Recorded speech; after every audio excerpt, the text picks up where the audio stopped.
আজ আমার ভাগ্নির বিয়ে। বিয়েতে যাবার জন্য সবাই রেডি হয়েছি। আসফিয়া মনিও রেডি হয়েছে। আমি একটু রেকর্ড করছিলাম। একটা ফুল ফুটেছিল, ও তুলে নিল। বলল, "আমার ড্রেসের সঙ্গে ম্যাচ হয়ে যায় আম্মু।" আমার ভাইজি সেও রেডি। আমার বাবার বাড়িরও সবাই এসেছে এখানে। কেননা আমরা সবাই একসঙ্গে বের হব, একসঙ্গে যাব এজন্য। আমাদের যেতে, যেতে ২টো বেজে গিয়েছিল। ছিল শুক্রবার। সবাই নামাজে যাবে এইজন্য একটু ধীরে, ধীরে রেডি হচ্ছিলাম। ২টোর দিকে আমরা চলে এলাম বিয়েবাড়ি। এসে দেখি যে এখনো বর আসেনি এবং বউ গিয়েছে কিছু ফটোশুট করতে বাগেরহাট ৬০ গম্বুজ মসজিদে। আমরা এখানে বসে সবার সঙ্গে আলাপ করছিলাম। বিয়েবাড়িতে আসলে নিজস্ব বিয়েবাড়িতে আসলে অনেক আত্মীয়স্বজনের সাথে কিন্তু দেখা হয়, যাদের সঙ্গে দেখা যায় যে অনেক বছর ধরে দেখা সাক্ষাৎ হয় না, কোনো যোগাযোগ রাখা হয় না।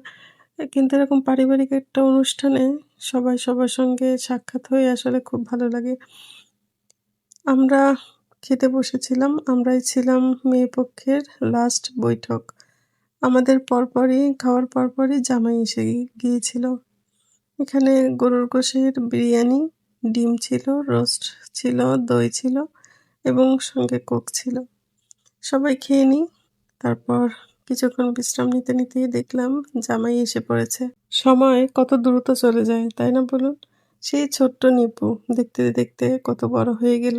আজকে বিবাহিত জীবনে পা রাখল। বরযাত্রী এসে পড়েছে। জামাই স্টেজে এসে বসলো। এবার এদের কাবিন হবে।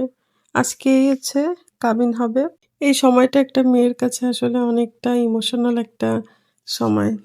এটা সব মেয়েরাই উপলব্ধি করতে পারে।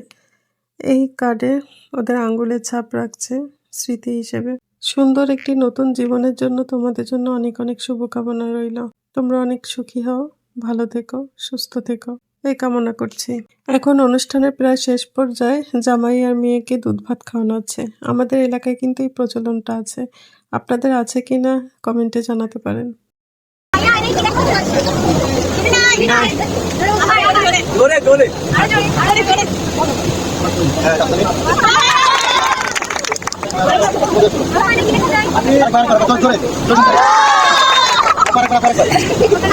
কি দেখা যায়? কি দেখা যায়? কি দেখা যায়?